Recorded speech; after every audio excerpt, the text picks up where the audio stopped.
1 year ago today, 12 months ago, I decided to commit to doing YouTube. It's been a full year and I almost cannot believe that. But for me, doing YouTube essentially meant committing to doing 2 to 3 videos every single week for 52 weeks, and as long as I could really manage it, and just see what kind of serendipity it stirs up. Because in a past life, I kind of built a business around blog posts and about doing online content and all these sorts of things. And I had even tried starting a YouTube channel many years back, and everything just was so difficult. You had to do the editing and you had to put ideas together and you had to film. And the tricky thing about this is when you get started, there is such a steep learning curve, because being in front of a camera, it's not easy and it is absolutely not natural, and I still don't have a full grasp of it, but it's definitely better than day one.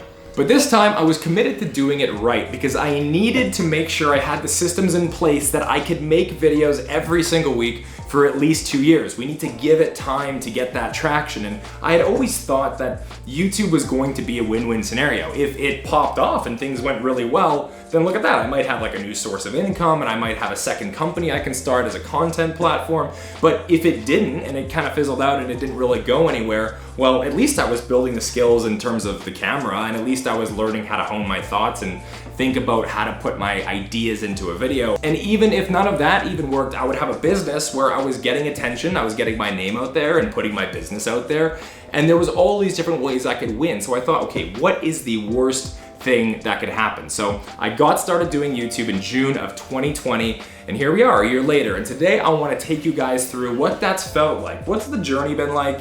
Has it been a success in my view? What do the analytics look like? Are we making any money with this thing? These are all the kinds of questions that I would have had a year ago when I was starting, because there's a ton of uncertainty. You have no idea what's really going to happen. And today I want to break down how that's been from my perspective. Now, one of the main challenges I was having in my business was that every single additional client I wanted to take meant more work. And I saw that there was glut in my business, and eventually I was going to get to the point where I just wouldn't be able to take new clients. So the thought for me was, okay, if I can continue to do what I like to do, which is educate people and talk about personal finance and building wealth and investing, the best way to do that at scale would be to just make content about it. That way I could film a video once and get scale and get leverage, because 1,000 people could watch it, or someone might ask me a question, I could forward them a video that I did on that exact topic.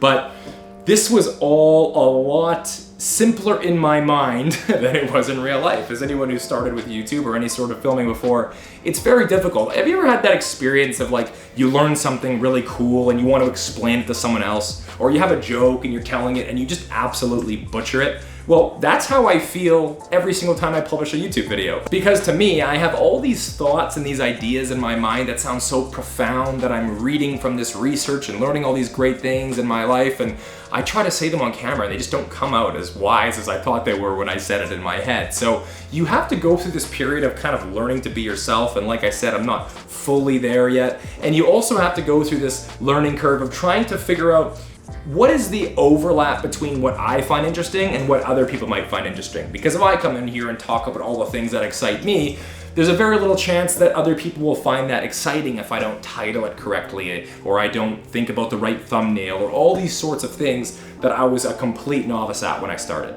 But over time, I got more and more comfortable, and now I think we're at like 110 or 115 videos. And once you do something 100 times, it gets a little better at least. And I think today what I'd like to do is bring you through my analytics and kind of show you what's reasonable in terms of the views you might get, or the impressions you might get, or what does it take to actually start making money, and all those sorts of things. So I want to actually dive into that right now and show you guys my YouTube studio where I can see all of this data. To start off, we'll use the biggest numbers first, because that bolsters my ego the best. So the first thing and the largest numbers are always going to be the impressions. How many people have seen my video somewhere, have seen it on YouTube, or they've seen it shared, or they've seen my face in a thumbnail? Well, over the course of a year, we've had 1.6 million impressions. And the really interesting thing here is that it grows exponentially, right? I mean, in the first couple months, we were getting 785 impressions per day. I mean, seemed big at that point, but now as we've seen this grow, we're sitting around the 10,000 impression mark a day. So 10,000 people are at least scrolling by a video or a title or seeing my content shared somewhere, which is great. And I don't really know what that means or how big it is relative to a lot of other people, but it shows that we're seeing some exponential growth, and this is starting to get a little bit of traction. And of course, next would be the amount of views that we're getting. And of course, this kind of started off a little hop as all my friends and people in my life who wanted to support me watched them at first, and then they went into a huge slump where not much happened for a long time. For instance, back in August of 2020, we were probably doing about 100 to 200 views per day, which back then to me seemed kind of cool. It's like, oh, there's 200 people watching my video. Whereas now we're getting closer and closer to being 1,000 or more, sometimes 2,000 views per day. So we're seeing that grow, and we have about 175,000 views in total, which when I think about it is like 2 full Ohio State stadiums, which is probably the biggest stadium I can think of. That's a lot of people. It's a lot of individuals who have watched these videos. In terms of subscribers, we're now just shy of 4,000, and I think we'll probably get there within the next few weeks, but we're sitting at about 3,751 over the course of a year. Now, the thing about YouTube that I've come to notice is that it's not like all of your videos are going to do equally well. You're gonna have a few that do incredibly well, and most of them aren't gonna do so hot, especially at the start. And we've had some videos that have done quite well. I mean, I talked about this one video where how much money I make as a financial advisor in 2020. Obviously, people want to see that. So that one got 27,000 views. That's by far and away our largest one. Next, we have things like investing in Amazon. Should you do that right now? 19,000 views, and so on and so forth. Whereas some of the worst videos only have a couple hundred. So that's something to think about, is that a ton of your success is going to come from these little outliers where it either catches in the YouTube algorithm or for some reason people start seeing it. But for me, this was something that caught me by surprise. I was not aware that that's the way that it worked. And ultimately, one of the big things we want to think about is, well, you're putting a lot of time into this, you're making 110 videos. Are you actually making money from this? And the answer is yeah. To get monetized on YouTube, you need 1,000 subscribers and 4,000 hours of watch time. And that took me like 6 months to get there. But now we're a full year in, and we've been monetized for a while. And we've seen in total, just on the ad revenue side of things through YouTube and Google, we've made about $1,700, and that's in US dollars, which in my currency is even more. So that's a great little bonus. And we have some sponsorships that also pay us. So we're probably to the point now where we're making between 700 to 1,000 on a really good month, and that's the income stream that we've been able to create by doing this so far, which is pretty fantastic. It's pretty fascinating to me. I have heard a lot of successful YouTubers talk about, I didn't know where this could take me. I just started, and who knew it would get me to this point where it replaced my full-time income.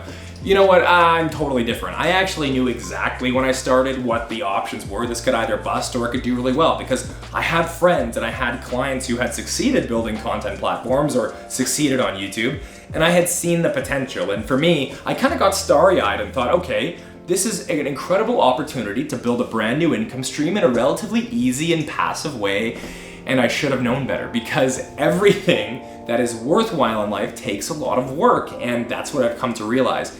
It's difficult to do this, and I think that if I didn't have the support structure in place, for instance, I have help editing the videos, I have help titling the videos. There are certain things in terms of like thumbnails and showing up in search and getting on trending topics. These are things that I would have never known how to do, but with help of friends and people that I work with, I'm able to get that done. If I didn't have that support structure, I don't think I would have made it past 20 videos probably. I think that my mindset has totally shifted. Before this, I thought, wow, people on YouTube can make $1 million, $500,000, $250,000 a year making videos? That's crazy.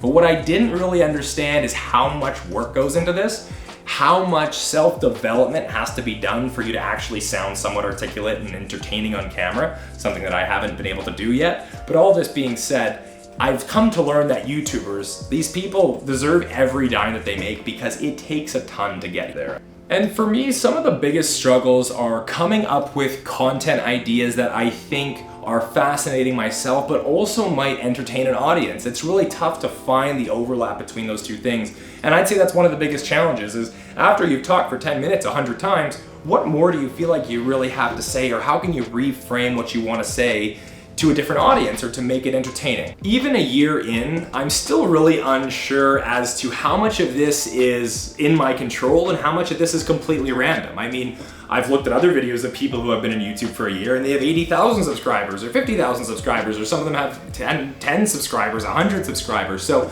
it's tough to tell, am I really producing value? Am I doing what's in my control to actually make this work? Or is this much more random? Is this something where one of my videos is gonna randomly catch and who knows, then we get traction? Or is this the kind of thing where I'm gonna do it for 5 years and be in the exact same place I'm in now?